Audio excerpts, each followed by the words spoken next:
Hello class, welcome to the chapter 1 lecture 2 of science class 8. This lecture is by me Anup Sharma. I am a graduate from IIT Guwahati and you will be learning awesome stuff from me. So I have already recorded lecture 1 of this lecture series, so whoever is seeing this lecture should also see lecture 1 and then this is lecture 2. So we will begin with this chapter is crop production and management, and we will begin with the types of crops or the classification of crops. So crops, they are classified based on the season in which they are grown. So you must have seen a lot of crops growing around you whenever you go to village or you are going to some city, and in between you will be seeing some greenery, and you may wonder what is this. They may be paddy fields, they may be wheat field, they may be sarson. So there are so many crops, but their classification is still based on the season in which they are grown. So it is very simple. So they are Kharif and Rabi. So they will be classified as Kharif crop and Rabi crop. So you have to remember 2-3 things about them. One is season, whether it is summer, winter, spring. Then second will be the months of that season. Then third will be example. So for excelling in any competitive exam or your CBSE school, you must learn these 3 things by heart. So as soon as I mention the season, you must know whether it is a Kharif or a Rabi crop. Alright. So for Kharif, so the season is the rainy season, and the months, they are from June to September generally. So September beginning and June end, something like that. And examples, so I'll give you a few examples, so you should learn them by heart. So cotton, maize, soybean, and there are many other examples you may find on internet, but these are the major ones, so which may come in your exams. Groundnut, moongfali. And in Rabi, Rabi are the crops which are grown in winter season. So they are grown in winter, and this is winters are from October end to March beginning. So these are grown from October to March, and examples are like wheat. So wheat is grown in winters, and then mustard, linseed, सरसों जो होती है वो भी winters में होती है. Linseed is called as alsi. Also it is called as alsi. So whenever you are learning some crop, you should also know both the English and the Hindi names, so that whenever you are seeing some crop, as soon as you see it, you can identify whether it is a Kharif or Rabi, and also you may know the names practically. So it may be useful for you in future competitive exams where they may ask the Hindi name also. Alright. And the next topic is agricultural practices. So we have learnt about different types of crops, the classification of the crops, why growing crops is necessary, why can't we survive only on the animals, what is agriculture, what is crop production, what is management of crop production. And now we will move on to our topic, which is agricultural practices. तो हमें अगर कुछ भी उगाना है, उसके लिए हमें कुछ प्रैक्टिसेस फॉलो करनी होती हैं. फॉर एग्जांपल, हमें बीज लगाने होते हैं, हमें खाद लगानी होती है, हमें पानी देना होता है, हमें ट्रैक्टर चलाना होता है खेत के अंदर, हमें वीडिंग करनी पड़ती है. जो अनडिजायरेबल प्लांट्स हमारे क्रॉप्स के साथ ग्रो हो रहे होते हैं, हमें उन्हें हटाना होता है. So considering all these points, we have made a set of practices. तो एग्रीकल्चर में क्या है, एक एल्गोरिदम बना रखी है, एक सेट ऑफ प्रैक्टिस बना रखा है जिससे कि एग्रीकल्चर में आसानी हो, जिससे कि कोई भी एग्रीकल्चर कर सके। They are known as agricultural practices. So they are instructions कि खेती इस तरीके से होनी चाहिए। ऑलराइट।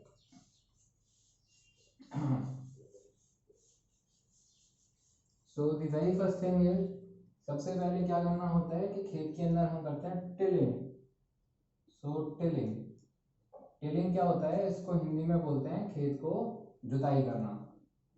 तो हमें हिंदी में भी नाम पता होने चाहिए ताकि हम कहीं पे जाएं तो हमें ये समझ में आ सके किस चीज़ की बात कर रहे हैं।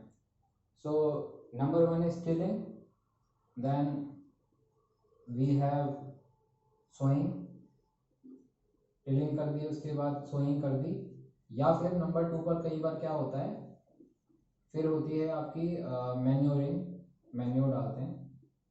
कई बार क्या होता है, इनको इंटरचेंज भी कर लेते हैं, पहले मैन्योर डाल लेते हैं टिलिंग के बाद और उसके बाद बीज डालते हैं। कई बार क्या करते हैं, पहले बीज डाल लेते हैं फिर मैन्योर मिला देते हैं। उस केस में क्या है, जो बीज होते हैं वो रैंडमली डिस्ट्रीब्यूट हो जाते हैं। So this is a better practice कि मैन्योर को यहाँ पे रखा जाए नंबर 2 पर और सोइंग की जाए नंबर 3 पर। जब हमने बीज डाल दिया उसके बाद हम क्या करते हैं, इरिगेशन। इरिगेशन के बाद प्लांट्स बड़े हो जाते हैं, पर कई बार क्या होता है कि प्लांट्स के साथ साथ ऐसी भी चीज़ें बड़ी हो जाती हैं जो हमें नहीं चाहिए। They are called as weeds, weed, और उनको रिमूव करने का जो प्रोसेस है that is called as weeding. Weeding, जब ये हमारे 5 स्टेप हो जाते हैं इसके बाद क्या करते हैं, देन वी डू समथिंग। जब हमारी क्रॉप बड़ी हो जाती है तो उसको हम क्या करते हैं, कटिंग, और उसको हम क्या बोलेंगे, threshing.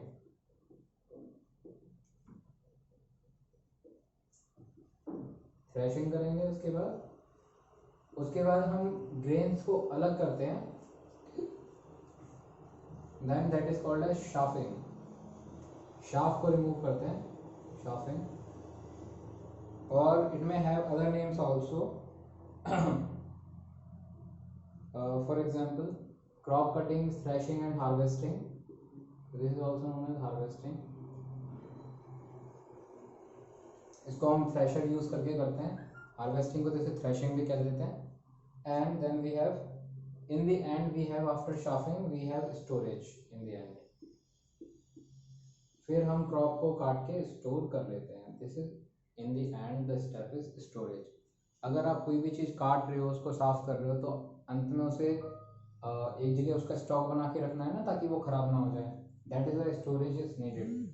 So we will be seeing these agricultural practices in detail step by step. So these practices, tilling, sowing, manuring, these are preparation of soil। आप अपनी मिट्टी को कैसे अच्छा बनाते हो ताकि उसके अंदर कुछ उग सके। तो let us see, let us begin with the first step which is tilling। तो टिलिंग को हम किस तरीके से करते हैं, कौन सा औजार यूज करते हैं, so all those things we will be seeing now। We will begin with step 1, tilling, and after that manuring। So first is preparation of soil। आप अपनी मिट्टी को ऐसा कैसे बनाओगे कि उसके अंदर अच्छे से चीज़ें उग सकें। तो नंबर 1 इज टिलिंग। जो टिलिंग होती है उसको कैसे किया जाता है, we use a machine and the name of the machine is tiller, tiller or plow, PLOUGH, we call it as plow। So now thing is, why do we need tilling, why we need tilling। Tilling या खेत की जो जुताई होती है tractor से, वो हम क्यों करते हैं। तो जब खेत के अंदर जब हम ट्रैक्टर या टिलर चलाते हैं तो उसके अंदर आपने देखा है कि वो मिट्टी होती है जो ऐसे ऐसे उसके अंदर ऐसे, ये आपका अगर खेत है तो इसके अंदर कुछ ऐसे ऐसे लाइंस बन जाती हैं टिलिंग करने से, है ना। तो after tilling there are so many lines in it. तो होता क्या है, जो मिट्टी नीचे से ऊपर ऐसे ऐसे आ जाती है, उबड़ खाबड़ हो जाती है, ऐसे लाइंस बन जाती हैं। तो जो मिट्टी, ये मिट्टी है जो पहले नीचे थी, ये ऊपर आ जाती है और ऊपर वाली मिट्टी नीचे चली जाती है। तो इसमें क्या होता है, थॉरो मिक्सिंग हो जाती है, जो मिट्टी है वो हर जगह से एक जैसी हो जाती है। अदरवाइज क्या होता है कि कहीं पर मिट्टी ज़्यादा सूखी है, कहीं पर गीली है, कहीं पर ज़्यादा फर्टाइल है, कहीं पर नॉन फर्टाइल है, कहीं पर न्यूट्रिएंट्स ज़्यादा हैं, किसी पार्ट में न्यूट्रिएंट कम है, तो हम मिट्टी को एक जैसा बना देते हैं। तो किस लिए करते हैं? Number 1 for mixing of soil, this is point 1। Another reason is, जो सॉइल होती है जब उसको ऊपर नीचे करते हैं तो पहले बहुत टाइट होती है, पर जब उसके अंदर टिलर जाता है तो वो सॉफ्ट हो जाती है, लूज हो जाती है। That is called as loosening of soil. तो लूजनिंग के लिए काम आती है। तो ये जो 2 पॉइंट्स हैं they are the major points. तो अब मिक्सिंग क्यों ज़रूरी है और लूजनिंग ऑफ सॉइल क्यों ज़रूरी है? हमने डायरेक्टली उसके अंदर बीज डाल के क्यों नहीं पैदा कर दिया? तो let us see this.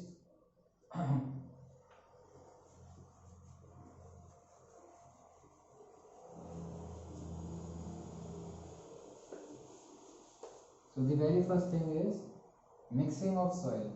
Mixing करने से क्या होगा?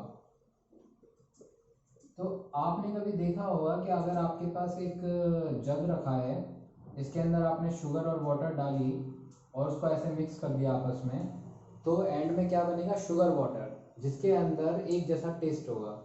तो यहाँ से 1 चम्मच ले लो या यहाँ से 1 चम्मच ले लो, कहीं से भी स्पून ले लो 1 चम्मच, सब जगह से कैसा टेस्ट आएगा? एक जैसा आएगा। तो अगर हमारी मिट्टी में भी हर जगह एक जैसी मिट्टी होगी तो उसके अंदर कहीं भी बीज पड़ जाएगा, आगे पीछे ऊपर नीचे, तो सब जगह एक जैसी पैदावार होगी। नहीं तो क्या होगा? अगर मिट्टी के अंदर कहीं पे ज़्यादा फर्टाइल है, कहीं पर कम है, कहीं पर बीज उगेगा, कहीं पर नहीं उगेगा, उससे हमारा लॉस हो जाएगा। हम चाहते हैं कि सारी जगह बीज उगें। So to make land uniform,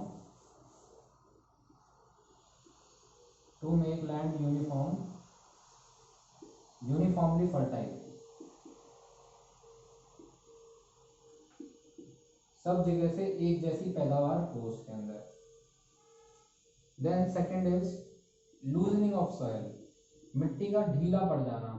तो ढीला होने से क्या फायदा होता है कि इसके अंदर जब भी आप कभी बीज डालोगे तो लूज जो मिट्टी होती है उसके अंदर ऑक्सीजन आराम से जा सकती है। तो जब भी कोई प्लांट बड़ा होता है उसकी रूट्स में भी हमें ऑक्सीजन की ज़रूरत होती है, और जब लूज होती है मिट्टी उसके अंदर जो पानी होता है वो भी आराम से जा सकता है। सो फॉर बेटर एयरेशन और for better air mobility to root, mobility का मतलब होता है कोई चीज़ इधर से उधर जा सके, एयर मोबिलिटी टू रूट। और सेकंड जो रीज़न होता है लूजनिंग से क्या फ़ायदा होता है? Better irrigation.